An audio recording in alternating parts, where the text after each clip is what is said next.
na langgam. Kwentong isinulat ni Menz A. Castle.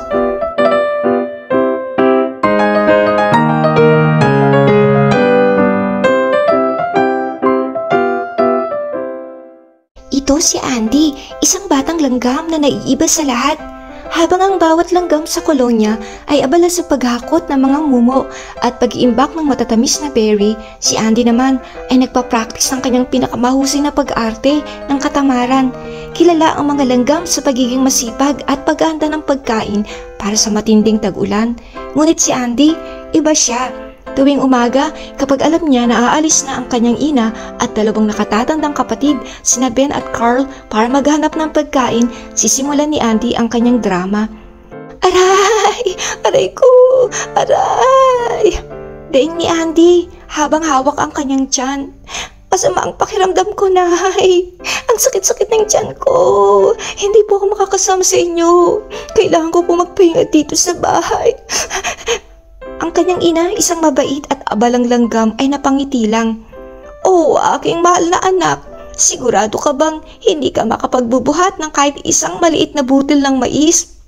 Hindi po, deklara ni Andy sabay bagsak sa kanyang maliit na kama. Baka po makakahawa itong sakit ko, kailangan niyo pong umalis agad bago ko po kayo mahawaan. Sa sandaling marinig niya ang maliit na kalabog ng pintuan, biglang babangon itong si Andy na nakangiti at palihim siyang pupunta sa imbakan ng pagkain na unting-unting napupuno ng masasarap na mani at pinatuyong prutas at masaya siyang kakain hanggang siya ay mabusog. Sa mas maaraw na hapon, uupo si Andy sa ibabaw ng punso. Hawak ang kanyang maliit na ukulele at kakanta ng masasayang awitin. Ladidida, walang trabaho para sa akin. Sikat lang ng araw at matamis na kalayaan. La la la la la. Tutugtog siya hanggang makita niya ang maliliit na figura ng kanyang pamilya na papalapit sa malayo. Pagkatapos sa isang iglap, tatakbo siya papunta sa kanyang silid. Mabilis na itatago ang kanyang ukulele at magpapanggap na tulog o mas mabuti pa, magkukunwari na may sakit siya. Isang mapalad na araw, si Inang Langgam, ang ina ni Andy, ay biglang napahinto at napahawak sa kanyang noo. Ay naku, nakalimutan ko ang sombrero ko, dito muna kayo ha. Bulalas niya, mabilis siyang bumalik patungo sa kanilang bahay. Tahimik siyang pumasok sa loob ng kolonya, nagulat siya. Nasaan ang kanyang may sakit na anak? Sinundan niya ang masayang tunog ng isang kumakanta at sumilip siya sa isang siwang sa pader. Nanlaki ang kanyang mga mata sa nakita. Naroon si Andy, nakaupo mismo sa ibabaw ng kanilang punso, tumutugtog ng ukulele at masayang umiindayog. Oopsie daisy, nagugutom na talaga ako. La la la la la. Kanta ni Andy sa sarili, sabay talon pababa. Tahimik na pinanood ni Inang Langgam si Andy habang kinakain ito ang matatamis na pasas sa paminggalan. Tumigas ang kanyang antena sa galit. Niloloko lang pala siya ni Andy, wala pala itong sakit at nagdadahilan lang. Nang tuluyan ng makauwi ang buong pamilya ng gabing yon, tinawag ni Inang Langgam sina Ben at Carl sa isang tahimik na sulok. Sinabi niya sa kanila ang kanyang plano at pareho silang tumango na may seryosong tingin sa kanilang maliliit na mukha. Kinabukasan, nagpatawag ng emergency meeting ang pinuno ng langgam. Nakinig kayo. Malakas niyang anunsyo. Isang malakas na bagyo ang paparating. Kailangan natin magtrabaho ng dagdag na oras ngayon upang mag-imbak ng mas maraming pagkain at ihanda ang ating mga tahanan. Nang gabing iyon, nagsimulang bumagsak ang unang patak ng ulan. Di nagtagal, ito ay naging isang pagbuhos at nagsimulang tumagas ang tubig sa paligid ng mga gilid ng punso. Si Andy, gayunpaman ay nakangiti at ganap na kalmado. Lumapit siya sa kanyang ina na may mayabang na ngiti sa mukha. Oh, hindi naman po tayo kailangang mag-alala tungkol sa bagyo, di ba, Nay? Mayroon po tayong maraming pagkain, di ba? Tumingin si Inang Langgam kay Andy. Pagkatapos, kina Ben at Carl at nagsimulang umiyak ng totoong luha. Patawad, Andy.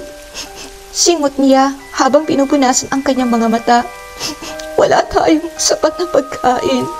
Sa pagkakataong ito, hindi ko alam kung ano ang gagawin. Hindi tayo makakalabas para mag-ipon ng pagkain dahil sa baha at sa kakakilakilabot na ulan na to. Tigilan si Andy. Tinignan niya ang kanyang ina at ang kanyang mga kapatid. Ano pong sinasabi niyo, Nay?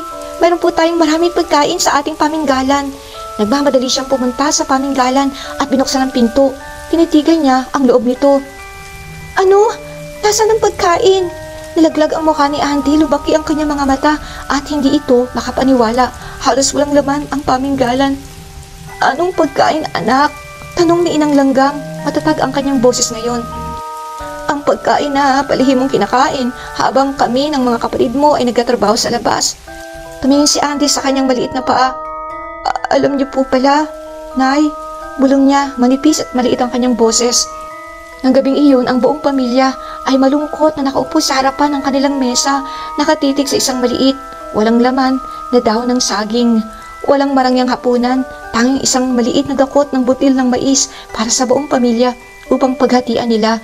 Tinignan ni Andy ang kakaunting pagkain at ang nag-aalalang mukha ng kanyang pamilya. Sinisi niya ang sarili. Kung hindi sana siya naging tamad at palihim na kinakain ang kanilang pagkain, lahat sana sila ay busog at masaya ngayon. Sorry po talaga. Nasamit si Andy habang nanlalabo ang kanyang mga mata sa luha. Hindi na po ako magiging tamad. Patawad po, Nay.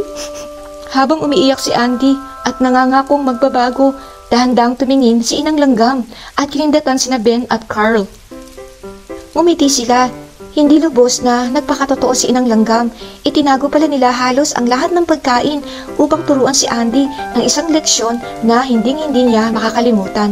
Pagkaraan ng ilang sandali, tumayo si Inang Langgam. Pinunasan ang mga luha ni Andy at sumenyas siya kina Ben at Carl. Nang may malalaking ngiti, inilabas nila ang natitirang pagkain, bundok ng mga pasas, mani at matatamis na berry.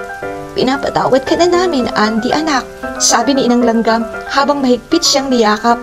Halika na ngayon, kumain tayo at magpakabusog. Mula sa araw na yun, nagbago na ng tuluyan si Andy. Siya ang naging unang langgam na lumalabas ng pinto tuwing umaga. At ang huling umuwi, bit-bit ang pinakamalaking ngumo na kanyang nakita. Natutunan niya na ang pagtutulungan at paghahanda para sa hinaharap ay palaging mas mahusay kaysa sa pagiging tamad para sa sandaling ito. Sabi sa Kawikaan 10:4, ang kamay ng tamad ay nagpapahirap, ngunit ang kamay ng masipag ay nagpapayaman. Ang aral ng kwento ay ang tunay na seguridad at kaligayahan ay nagmumula sa sipag at pagtutulungan. Huwag ipagpabukas kung ano ang magagawa mo ngayon dahil hindi mo alam kung kailan darating ang tag-ulan. The end.